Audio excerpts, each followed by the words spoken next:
Alhamdulillah Rabbil Alameen. Wa sallallahu wa sallam wa barak ala Muhammadin wa ala alihi wa sahbihi ajma'in. So as always, we begin the Monday meeting by thanking you for taking the time out of your Monday evening to be with us, for us to make it possible for us to be together and to remind ourselves of some of the important aspects of our religion and to fulfill the meaning of the ayah in which Allah subhanahu wa ta'ala talks about the people who will attain salvation, and He describes them by saying, وَتَوَاصَوْا بِالصَّبْرِ وَتَوَاصَوْا بِالْحَقِّ وَتَوَاصَوْا بِالصَّبْرِ. Those who mutually enjoin each other to the truth, they encourage each other to follow the truth, they're constantly reminding each other to guard the truth and to be from the people who follow the truth, and they encourage each other to be patient. And let me begin by saying that we'll be continuing our discussion of how the shaitan practices his enmity upon Adam and his progeny. And this is a talk, I've had some people who have suggested that we abandon this series of discussions, this topic, and that we turn our attentions to what we call al-mutun. We turn our attentions to some of the small treatises that have been written by the scholars throughout history, particularly the classical ones. We turn our attention to those treatises, and we read them, comment upon them, and that the benefit would be greater if we did so. And these treatises, there's no question that they're of the utmost importance and value. But to be honest with you, this topic that we're talking about, the topic of the shaitan, and how the shaitan manipulates us, realizing what his tricks are so we can avoid those tricks, this is an extremely important and extremely valuable topic. And I hope we can embrace the importance of this topic and buy into it. And once we thoroughly study this topic and our behavior reflects that we have digested it, then we can certainly turn our attention to some of those mutun.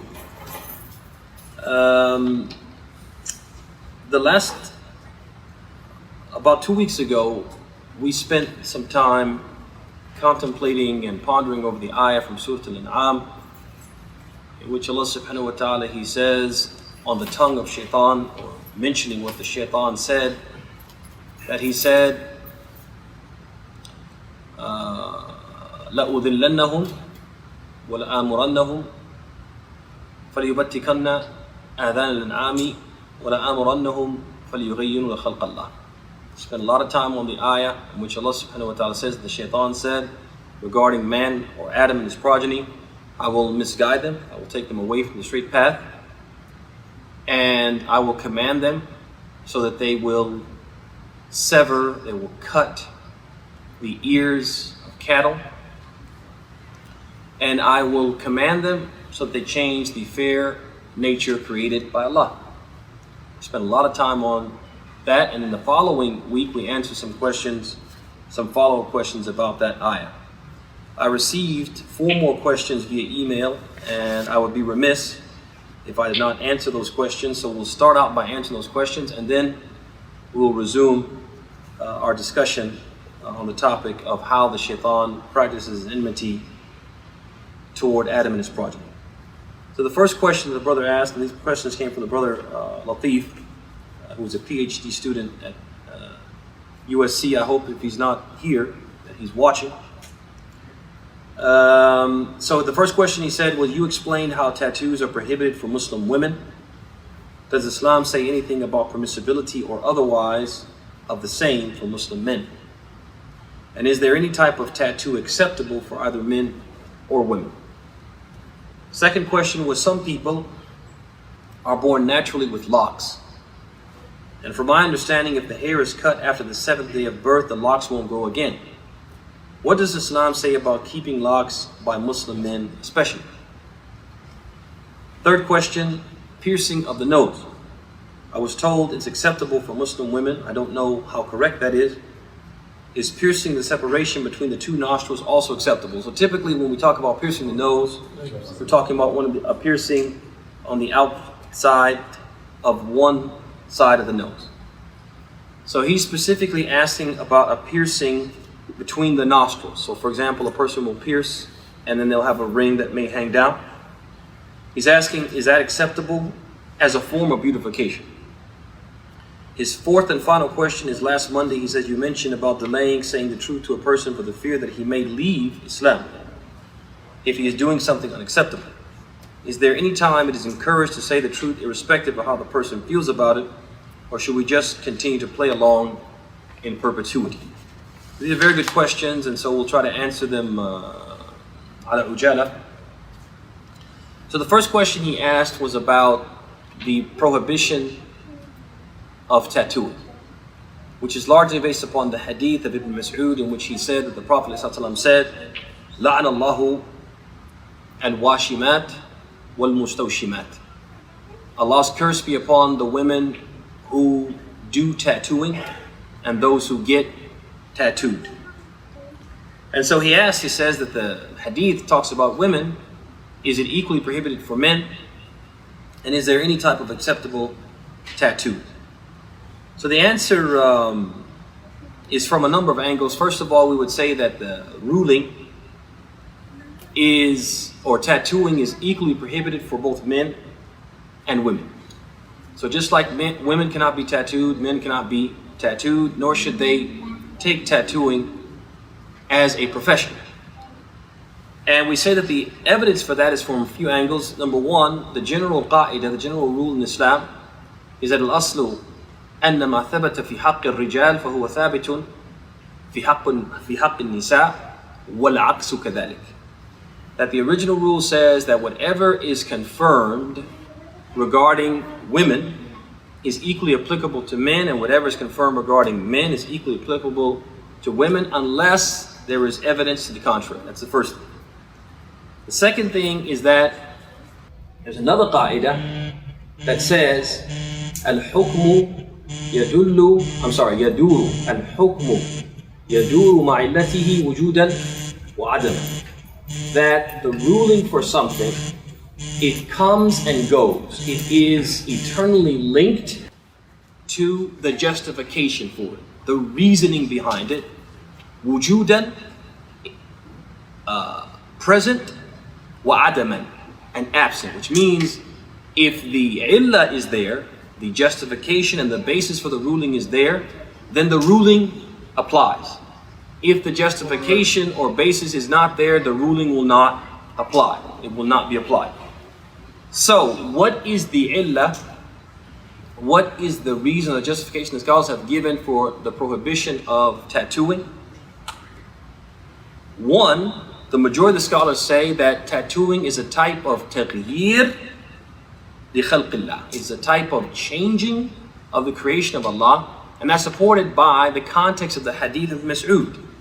So he said that the Prophet ﷺ said, لَعْنَ اللَّهُ الْوَاشِمَاتِ وَالْمُسْتَوْشِمَاتِ. And at the end of the hadith, he mentioned a few other people, and then he said, الْمُغَيِّرَاتِ لِخَلْقِ اللَّهِ. Wa alaykum salam. He said that Allah's curse be upon the women who take tattooing as a profession and those who get tattooed. And then he went on to say at the end of the hadith, he said, those who change the creation of Allah. So this is the primary illah that the scholars have cited for the prohibition of tattooing. The second illah that the scholars have mentioned, another illah, is that فيه إخفاء للعيوب وغشا وتزييفا. That some of the scholars say that when a person gets tattooed, they are in effect concealing defects, they're practicing deception and deceit, and they're committing misrepresentation of themselves. Similar to when women would put spaces between their teeth, and they would do other changes to themselves, for example, extensions in their hair, etc. These are all considered a type of ghish, a type of misrepresentation, deception, fraud, etc. So it's another illah. And the last illah that the scholars have mentioned is that tattooing in effect is a type of ta'deebun al-jism. It's a type of self-mutilation or self-torture bila haja, without a legitimate need. And so all of these are illah that the scholars have mentioned to say that this is the reason why tattooing has been prohibited. And it could be any one of them or all of them combined. Now we have to ask ourselves, this illah or these ilal, these justifications or bases, are they applicable for both men and women? Yes. So if the illah is present, we said in the beginning that if the justification is present, is applicable, then the ruling is applicable. And so therefore, to answer the brother's question, yes, tattooing is prohibited for both males and females. And the reasoning is because the reason why it's prohibited is applicable to both males and females. Everybody see that? Does that make sense? Also, we have, like I said at the beginning, we have the principle that says that whatever is confirmed for women is confirmed for men, and whatever is confirmed for men is confirmed for women, unless we have proof to the contrary. Sounds like somebody has a question. Cultures throughout, so what would the scholar, would you, as Iman, say about that? If I understand your follow-up question, you said that for some people that this is a part of their culture. Is that correct? Yes, and like also henna or even temporary tattoo, not just temporary, permanent tattooing, like a lot of Polynesian, a lot of African, a lot of South Asian, really a lot of cultures throughout that tattooing is with their own cultural ties. That's what they do traditionally, that's what they do. So what would you, Iman Abdullah, what would you say about that? Okay, as far as henna is concerned, henna is not considered from al-washim. Washim is something that goes beneath the skin. It's not something that sits on top of the skin. It's also something which is permanent. It's not something which is temporary. So henna is not a part of our discussion, and henna is certainly permitted in Islam. As far as the fact that some people, tattooing is embedded in their culture. What Islam says regarding culture is that Islam says that people are free to practice their cultural traditions, provided that those cultural traditions do not contradict or conflict directly or indirectly with Islamic teaching. So if a person from one of these cultures were to become Muslim and they already had tattoos, and removing those tattoos was a hardship, then they would not necessarily be expected or required to remove them. But for a person to be from that culture and become a Muslim and then say, I'm going to get tattoos, whether they don't have any and they want to get some, or they have some and they want to get new ones, and to say that, well, I can do this because of my cultural tradition, that would be wrong, because Islam and Islamic teaching supersede all cultural traditions. And Islam does not bow to the cultural traditions. The cultural traditions are supposed to bow to Islam.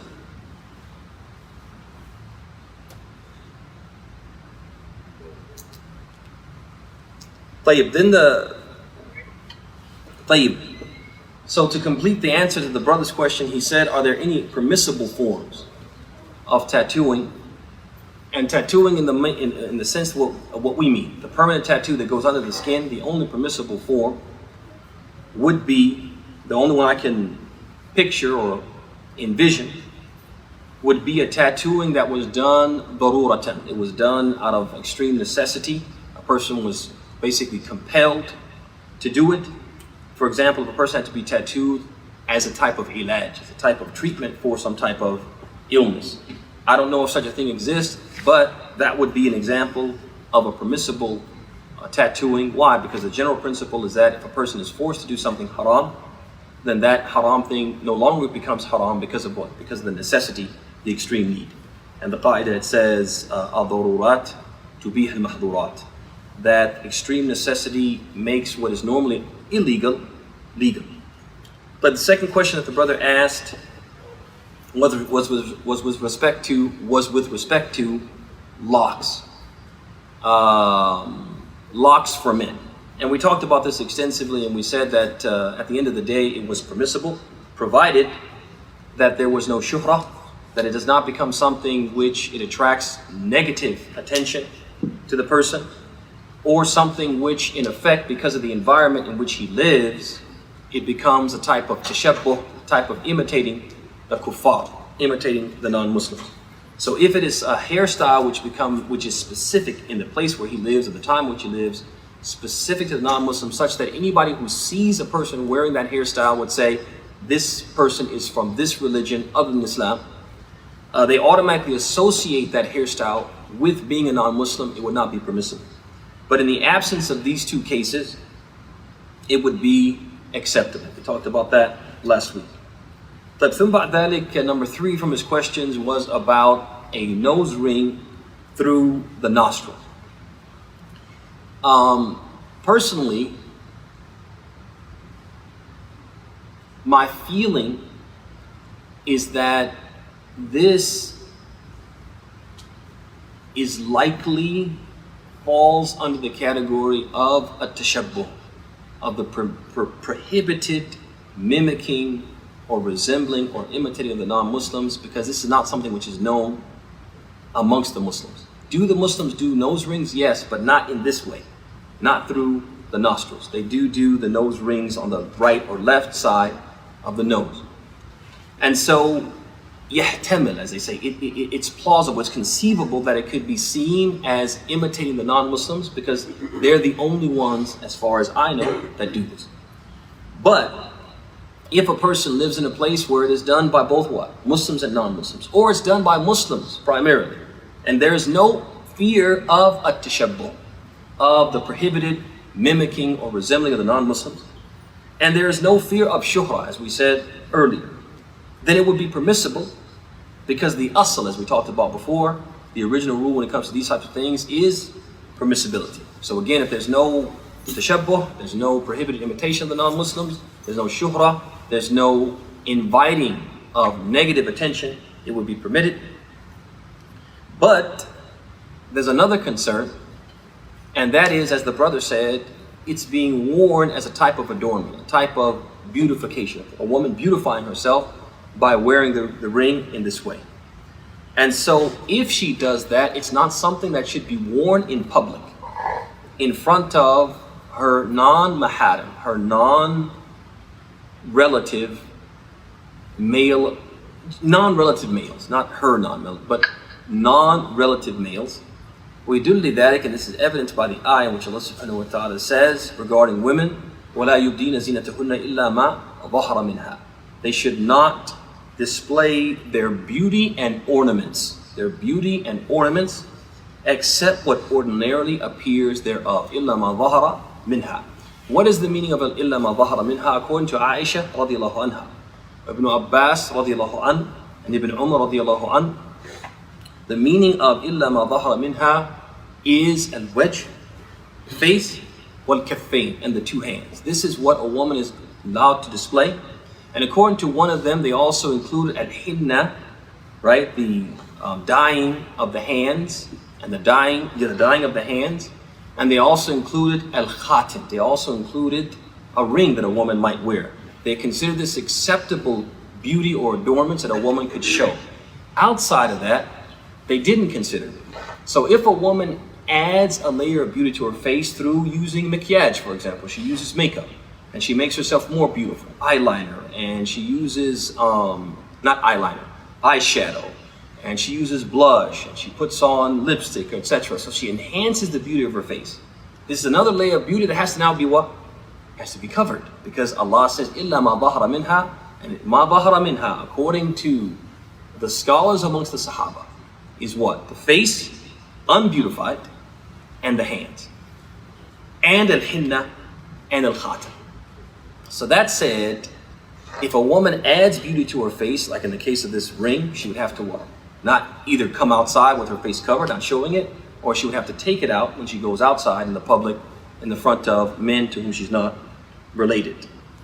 The last question he asked was about the statement that we made last week. Someone asked about an example of al-mudarat, when a person leaves something from the truth for a religious benefit. And we gave the example of a person who becomes a Muslim and they have tattoos, and you just feel like it wouldn't be from hikmah, from wisdom, to tell them that they can't have tattoos because that may cause them to leave Islam. So he basically asked, well, do we just continue doing this for perpetuity? Or is there an instance or a time or a point at which we just tell them the truth, irrespective of how they'll react? So basically my response to that would be to say, if you're not speaking the truth, you should be doing it for a sabab, for a reason. And if that reason ceases to be applicable, then your refraining from speaking should cease.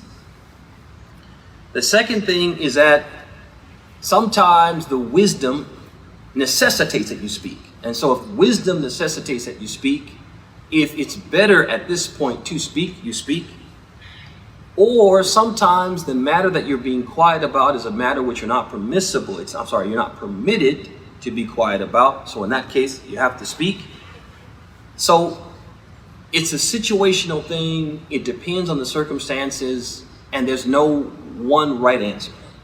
But if there's someone who's a new Muslim and you refrain from telling him about a specific thing because you want to give him time for his iman to grow, so that he can be told that this is prohibited and he will be able to withstand it and then do it or comply with it, I should say, then that's perfectly acceptable. And that doesn't mean that we do this forever. The person's been Muslim for 10 years and we keep telling people, don't tell him. No, that's not what we mean. We mean that there's going to be a point in time where you assess that yes, this person is ready to hear the truth, and you tell them the truth.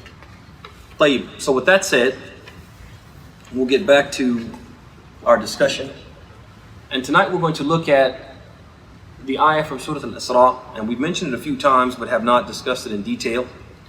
The ayah from Surah Al-Isra, in which Allah subhanahu wa ta'ala says, وَقُلْ لِعِبَادِي يَقُولُ الَّتِي هِيَ أَحْسَنُ إِنَّ الشَّيْطَانَ يَنزَغُ بَيْنَهُمْ إِنَّ الشَّيْطَانَ كَانَ لِلْإِنسَانِ عَدُوًّا مُبِينًا. He says, and say to my servants that they should say that which is best, for indeed the devil sows discord amongst them. Indeed, Satan is to man a manifest enemy. So tonight, what I want to talk about, and this is probably going to be a two-part discussion. Tonight we're going to set the table, and next week, inshallah ta'ala, we're going to delve deeper into the topic. But I want to talk about, again, how Satan practices his enmity on Adam and his progeny. But specifically tonight, I want to talk about actions. More specifically, I want to talk about the interpretation of actions and how that process of interpreting actions, whether our own or those of others, impacts the relationships we have with them. I'm going to say that again. Tonight I want to talk about actions. Things that people do. That includes things that they say, but it's more so things that they do without saying anything. More importantly, or more specifically, I want to talk about the interpretation of actions, whether those actions are our own or those of others, and how that process impacts the relationships we have with those people. And moreover, how Shaitan uses this knowledge to practice his enmity against us. How Shaitan uses this knowledge of the ability to what? To interpret and to misinterpret and to basically twist the interpretation, how he uses that against us to affect our relationships with others. And honestly, brothers and sisters, this is an important topic, because what is life except a collection of relationships? It's a relationship with Allah. It's a relationship or relationships with our fellow man. It's a relationship with the environment, and so on and so forth. these relationships, if we look in our own community, we see how when these relationships are not functioning as they should, it causes the community to stagnate and not to achieve its full potential. The relationship between, for example, the imam and the community and the imam, some of the members of the community with other members of the community, this affects the ability for the community to achieve what? Its objectives. And we have to know, brothers and sisters, that actions communicate messages and convey meanings. We have to acknowledge that. We have to, first of all, we have to admit that. People do things for a reason. You guys agree with that? When somebody does something, do it for a reason, or they might do it for multiple reasons. And we know this because the Prophet said in the hadith, إِنَّمَا الْأَعْمَالُ بِالنِّيَّاتِ وَإِنَّمَا لِكُلِّ امْرِئٍ مَا نَوَى. He said, actions are but by intentions, which means whenever a person does something, unless that action is completely inadvertent or it's accidental, whenever they do something, they do it for a reason. They do it to achieve a purpose. You guys see that? A person gets up and extends their arm to the doorknob and they twist it. They're doing that to do what? To open the door. They're doing it for a reason. People just don't get up and start twisting on the knob and just looking off into space. They're doing it because they want to open the door. They do these actions for a reason. And deep down, brothers and sisters, if we might try to deny it, but deep down we're convinced that if a person does something, they did it for a reason. You know how I know deep down we're all convinced of this? Because as soon as somebody does something, we immediately try to do what? We try to interpret it. We immediately try to interpret what did they mean when they did that.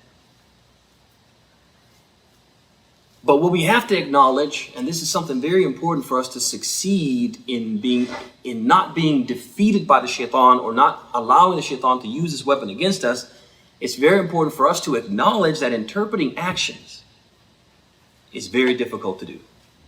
Knowing what a person really meant when they did something without asking them, it's difficult. It's difficult. It's a crapshoot. And there's a number of reasons for that. And I want to talk about those reasons to set the table for our discussion next week. First one is because actions in general carry a number of conceivable or plausible interpretations. And we recognize that some interpretations are more plausible than others, but generally when people do something, the things that they do are open to interpretation. So for example, let's say that you come into the masjid and you see me. And you say, Assalamu alaikum, brother. And I do like this. Okay? That action, you could interpret it as he's ignoring me. He's purposely not responding to me. He saw me and he ignored me. But it's also possible that I heard the voice. I didn't see where it's come from because I'm nearsighted. I can see things close, but I can't see things far. You guys see that? So I heard Salaam alaikum, brother, and I looked to see if somebody said it from over there. I didn't actually see you, but you think I saw you because our eyes met, but I didn't really see you. You guys see that? So that's one example out of many examples we give just from this scenario of how you could interpret it one way, but the reality would be something else. Why? Because actions are open to multiple interpretations. You guys see that? It's also possible that just before you said Salaam alaikum and you came inside, I sneezed and maybe something was coming out of my nose. And so when you said Salaam alaikum, nobody was here. Then you came and I'm embarrassed. So I turned away. So I could clean myself and I could be more presentable. That's another possibility. You guys see that? And we could keep on giving possibilities. Actions are what? تحتمل أكثر من معنى. That actions generally have more than one, in many cases, several conceivable interpretations. But another reason why actions are difficult to interpret is because they can be influenced by our perception or our feelings toward the actor. You guys understand that? Or do I need to say that again?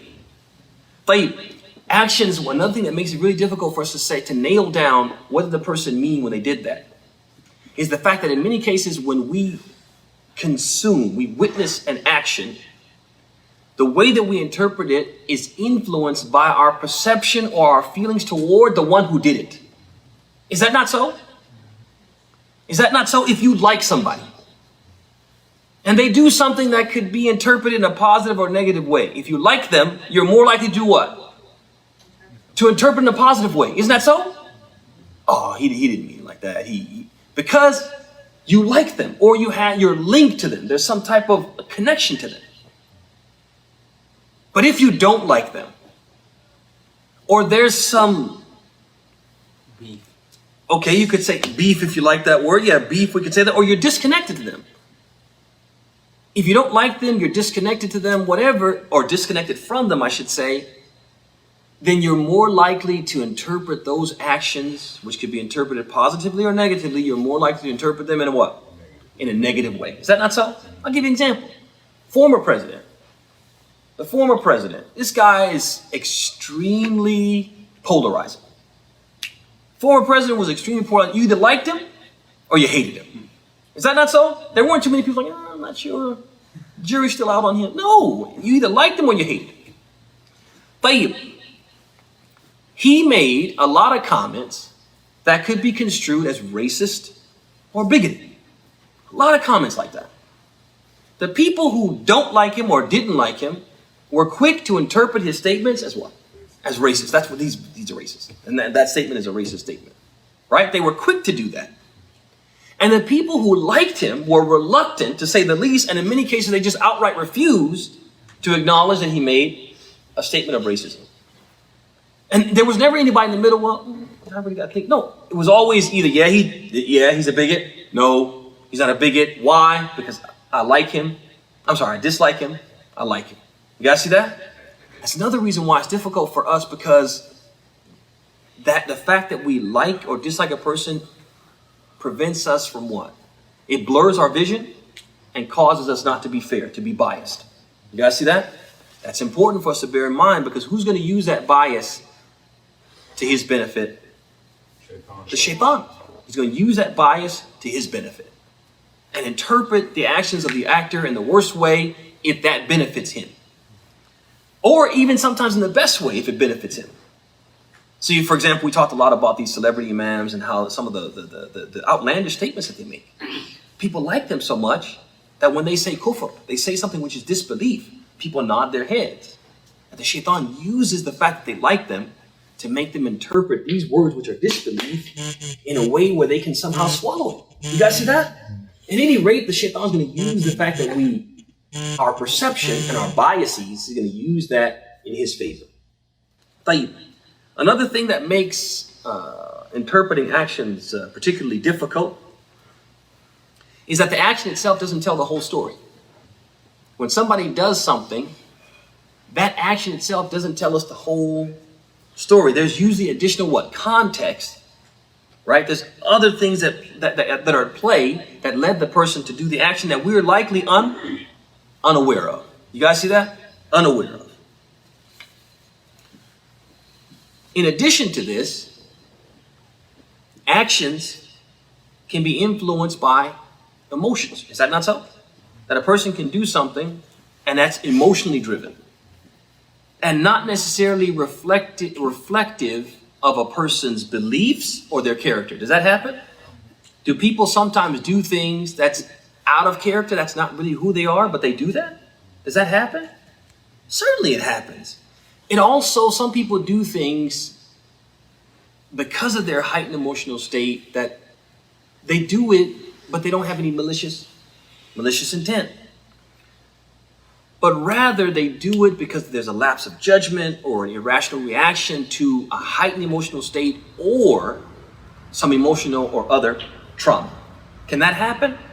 It can happen. I'll give you an example. I'm going to mention to you guys ala ujala the qissa, the story of Hatib ibn Abi Balta'a. Hatib ibn Abi Balta'a. He was a Sahabi, Badri. He was somebody who participated at Badr.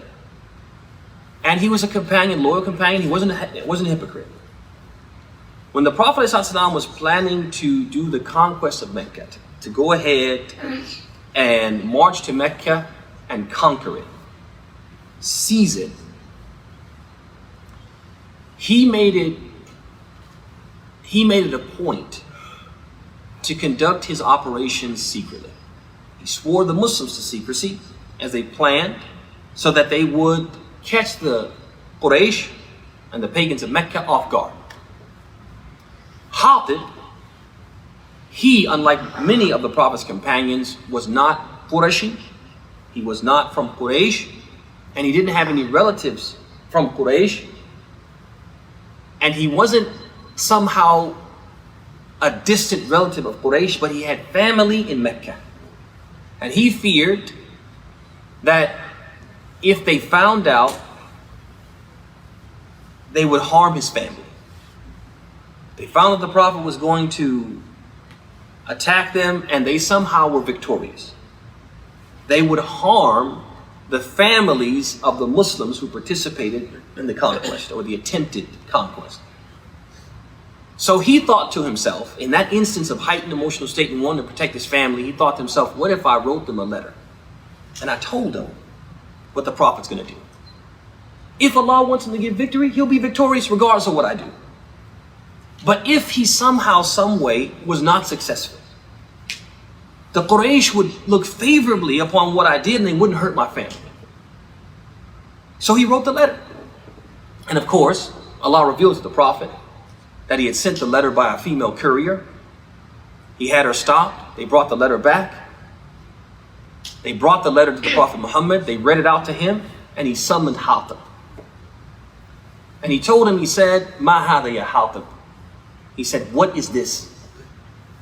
He didn't, now I'm going to ask you honestly, if you are in an army and you give secrets, you give the secrets of that army to an enemy government, what is that called? Treason. Treason.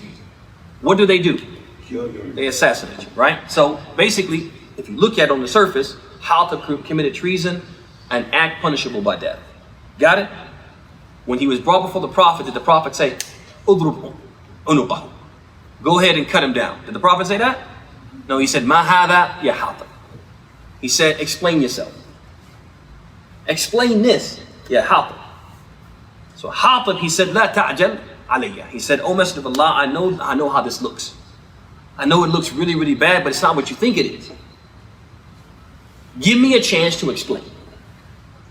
So he said, he gave the story. I had a family and I was worried and I thought, you would be successful, but if you weren't successful, he gave the whole story, the whole spiel. So then he said at the end of his spiel, he said, Ya Rasulullah, lam af'alhu kufran, wala irtidadan an al-Islam, wala ridan bil kufr, ba'd al-Islam. So he said, Messenger of Allah, you have to know, I didn't do this because I'm a disbeliever, or I didn't do it as a form of apostasy. I didn't do it because I'm pleased with kufr and I support disbelief. I didn't do it for any of those reasons. After becoming a Muslim, I'm a faithful Muslim. I just did it for this material gain. I did it because I was in this heightened emotional state, concerned about my family. I had no malicious intent. You know what the Prophet said? Sadaq. He said, he told the truth. He's telling the truth.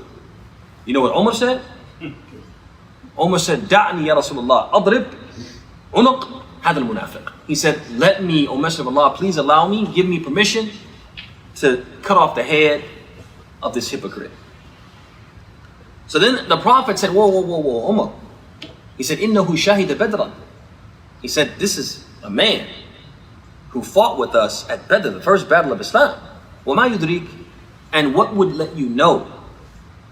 أن الله اطلع على أهل بدر فقال لهم افعلوا ما شئتم فقد غفرت لكم.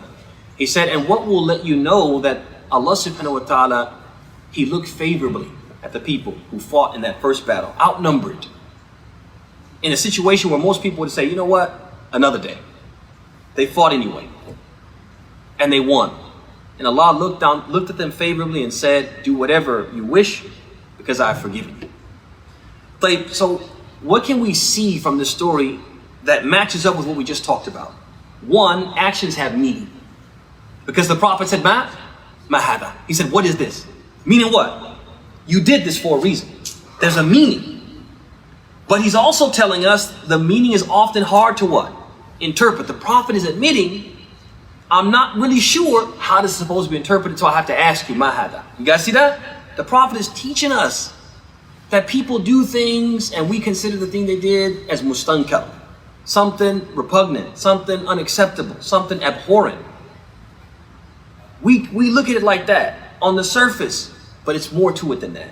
These actions are not as easy to interpret as we might think, and in many cases, our interpretation is incorrect and even way off base. It's not always what we think or the way it seems, which is why the Prophet said, when Umar saw it, he immediately said, this is a munafiq. Was he right? No, he was wrong. Then the Prophet said, sadaq. He said he spoke the truth. And that shows that when he gave him the context, the Prophet was able to what? To properly interpret or properly determine how the action should be interpreted, which means it shows the importance of context.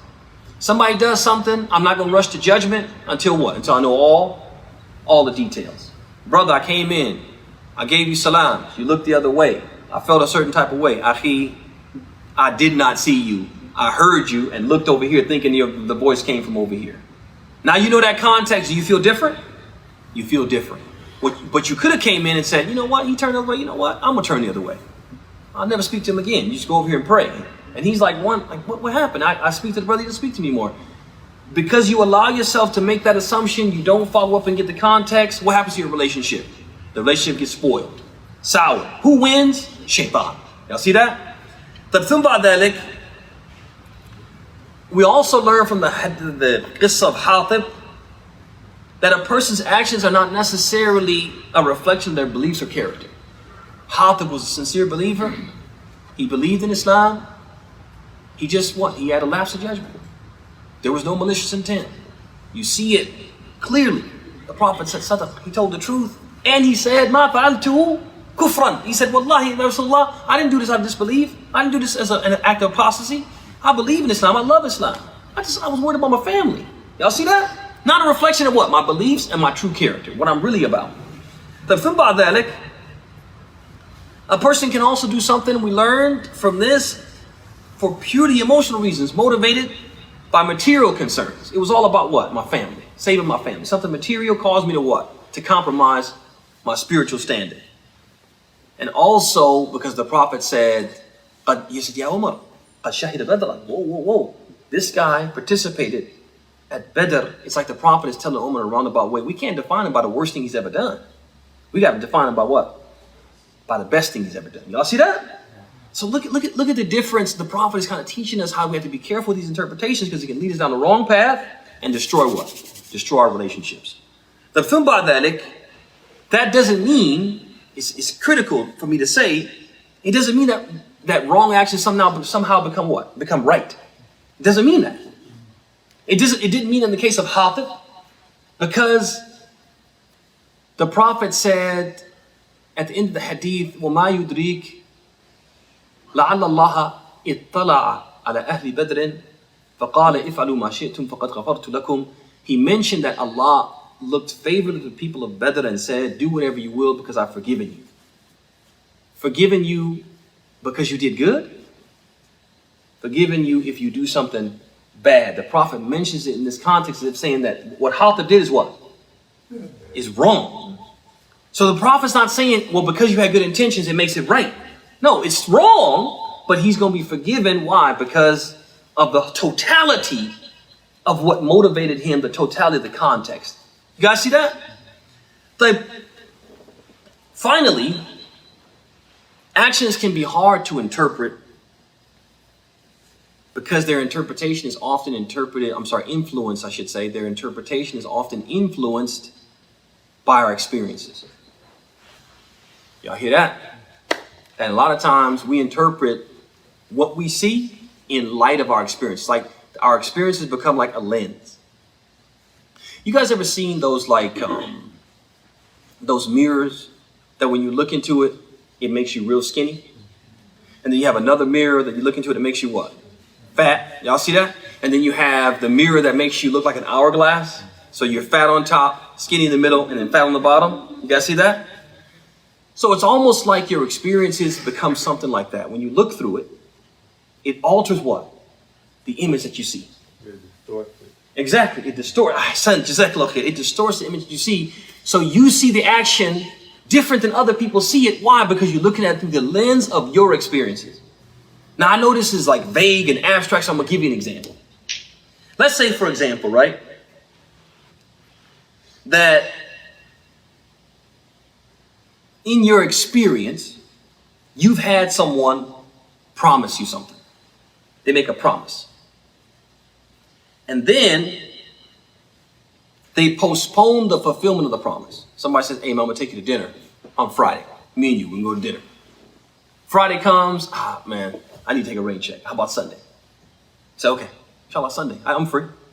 Sunday comes, oh, man, something came up. I tell you what, how about Wednesday? How about next Friday?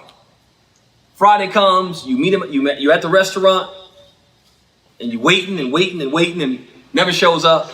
And the waiter's like, look, we need to use it or lose it, brother. You know what I mean? Order or we're going to have to ask you to leave. And then you text or call the brother. He's like, you know what, brother, it wasn't meant to be.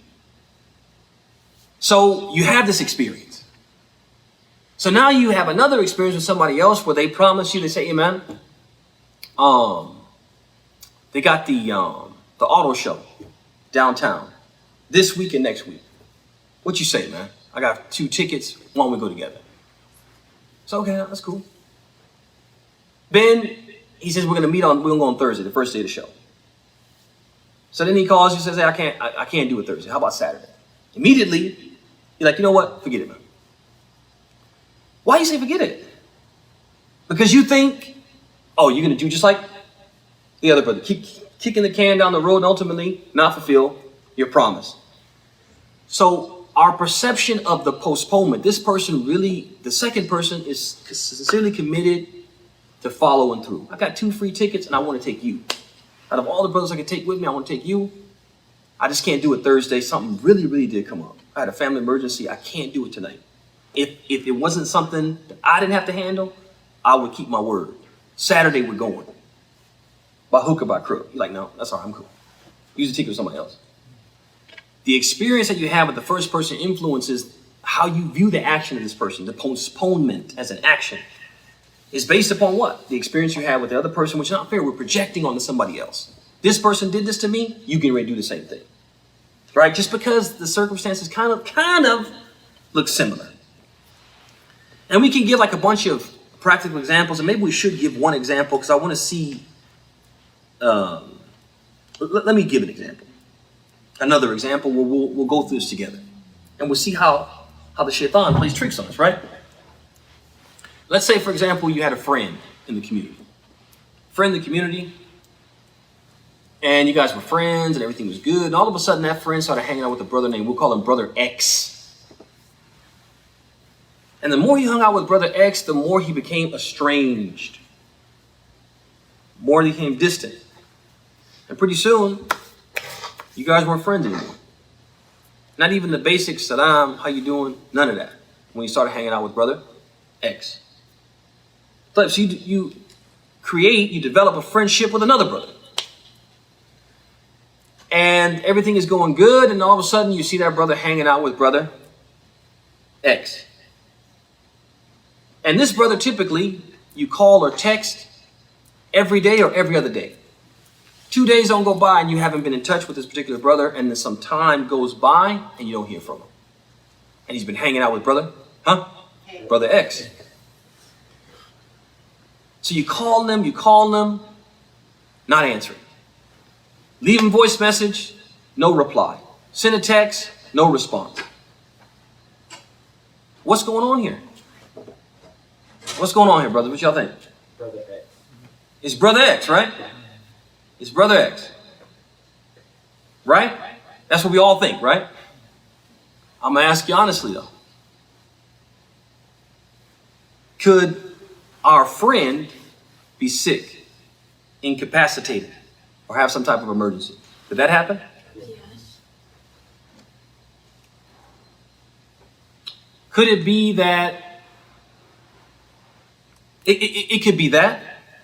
It could have nothing to do with Brother X. It could have something to do with something we did or said that we don't realize, right?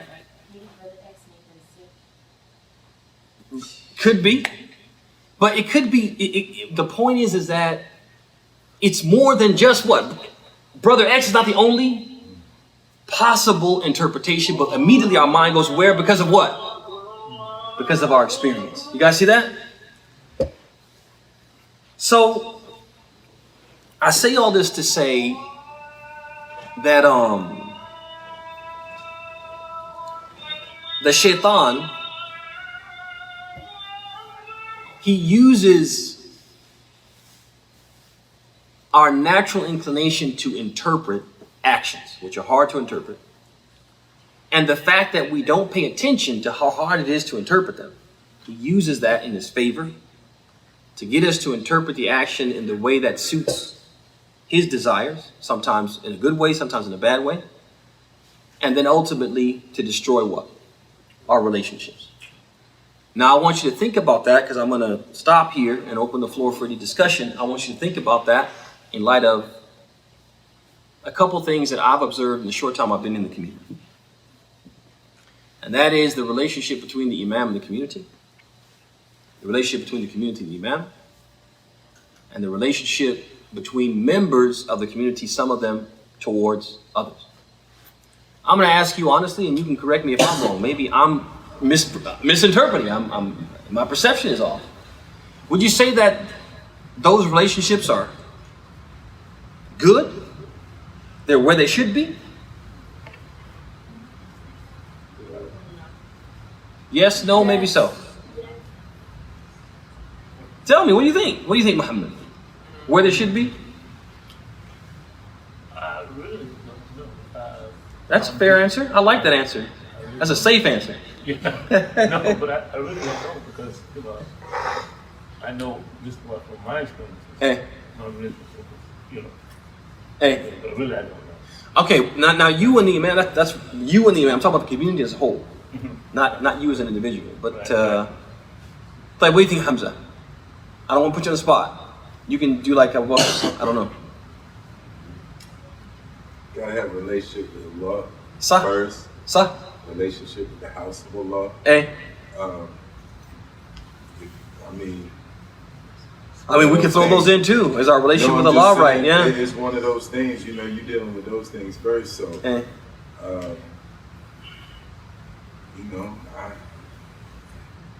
But I guess my question is, because everything you're saying is 100% right, but would you say, let's focus, I guess, upon the community itself, the relationship, some of the members of the community with others. Do you think that's where it should be Islamically? I think there's always room for improvement. Hey. So you think it's good, but it could be better, or you think it's poor and it could be moved toward good? Allah knows best, but in my experience, it could always be better, it could always be worse. Alhamdulillah. Okay. Nobody's perfect. You can never satisfy groups. If you got one or two people, you can cater to that, but when you're talking about community as a whole, that's a couple hundred. It's going to be some people that's not happy. It's not about necessarily being happy. It's about how they interact with one another. How they work together. Or the lack of cooperation and collaboration and working together. It stretches out further than community. People are just growing away from each other. People are growing into a I'm gonna do me sort of mindset. That ain't none of my business type of deal. And where does that come from, you think? That's Shaitan's handiwork. Yeah, there's no question. That's his goal right there. And do you think that the interpretation of actions plays a role in that? That pushes us apart? Absolutely. Yeah. So we're saying the same thing. We're speaking the same language. I say this. Father. It's becoming more and more of a saying these days. I feel a certain kind of way. What does that mean? you know, I was talking to so-and-so, man, I can't help it, but I'm starting to feel a certain kind of way. Mm-hmm. And subhanAllah, maybe 3 months ago, I was telling my wife, it came to me one day, like, I was feeling a certain kind of way. Subhanallah. And I told her that, and I was like, what does that even mean, you know? And I said, that's from Shaitan. When you live that experience, yeah, when you... Because what does that mean? You interpreting something that you don't really, Ahsan. you don't know exactly what it could be. It's probably more negative than positive in your mind because of your lenses. Yeah. But you don't know. And now you nutshelling down the, I'm feeling a certain kind of way. Feeling a certain kind of way? Yeah. Go find out. Jazakallah khair. But if anybody else want to chime in, you're pointing over there. Why are you pointing? But so, wa alaikum salam. So we'll be getting close to the adhan. Anybody else want to have a comment about that? Nasir. Well, it doesn't really have much to do about that. It's back to the dreads. Okay. So, do you not think that the dreads might have the Rastafarians? Do you think they might have a big deal to do with the popularization of that type of hairstyle? It is possible. It is possible. But what Islam looks at to determine whether or not something is classified as being from the prohibition or mimicking or resembling of the non-Muslims is not the origin. It's the reality of the particular thing in question at the time that the question is being raised. So if at that time it becomes what we call mushtaraka, something which is done by both Muslims and non-Muslims, it wouldn't fall in the category, it wouldn't be considered or classified by the scholars of Islam as the prohibited mimicking. And I'm going to give you an example from some years ago. When the British first colonized India, the Indians did not wear pants, like Western pants. The Western style, they didn't wear them. And they didn't eat with forks either. They did not. And the scholars at that time in India, the Muslim scholars, issued fatwa prohibiting the wearing of the Western style pants and eating with forks. Why? Because it was something unknown to the Muslims and something purely, exclusively European, non-Muslim, Euro-Christian practice. You see that? And at that time, that was the right call because it was what? It was khas. It was something specific, exclusive to them. But fast forward now, 200 years, right? And here we are in 2021. Would it be appropriate for that fatwa to be issued now? To say that it's prohibited for Muslims living in America, for example, pretty much living all over the world, but particularly in America, for them to wear what we call pants and for them to eat with forks. Would it be correct? Yeah. No, because over the course of time, the passage of time, these deeds became, or these actions became mushtaraka. Something that the Muslims do and the non-Muslims do, and not something that if somebody does it, you automatically identify them as being, for example, Christian or Euro-Christian. You see that? So once the action in question becomes mushtaraka, something which is common or a shared practice or a shared garment of clothing or a shared utensil for eating, it no longer becomes or is included or is categorized as the prohibited imitation or resembling. So the same thing with dreads. There was a time, you could argue, that nobody in the West was wearing dreads, if you allow me to use that language, wearing dreads except the Rastafarians. You could argue that. Now that might have been something they were wearing in other parts of the world, that the Rastafarians took it from them. But in this part of the world, nobody was doing that. So you would say that if somebody did that, they were imitating them. But now, this hairstyle has become popular and it's worn by Muslims. especially Afro-American Muslims or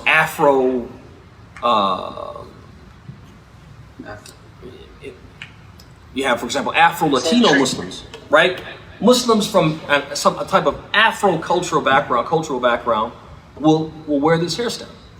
And so because of that, because we could argue that it's become mushtaraka, something common across religious lines, or spiritual lines, confessional lines, then we say that it's no longer something that we can say, 100%, this is tashabbuh, you can't do it, etc. The times might change, the situation might change, and the ruling would change, because the ruling comes and goes with al-khususiyya, the exclusivity. If it's exclusive to them, then we're not supposed to be doing it. Does that make sense? But some rulings never change. Some rulings never change. Yeah, they never, and some rules never change. But as when it relates to tashabbuh specifically, the resembling, it's going to be governed by the commonality or lack thereof. If it becomes exclusive to them, then we're not supposed to be doing it. And with that, I think they're calling for the adhan. So with that, we'll bring today's session to a close. هذا وصلى الله وسلم وبارك محمد وعلى آله وصحبه أجمعين. السلام عليكم ورحمة الله وبركاته.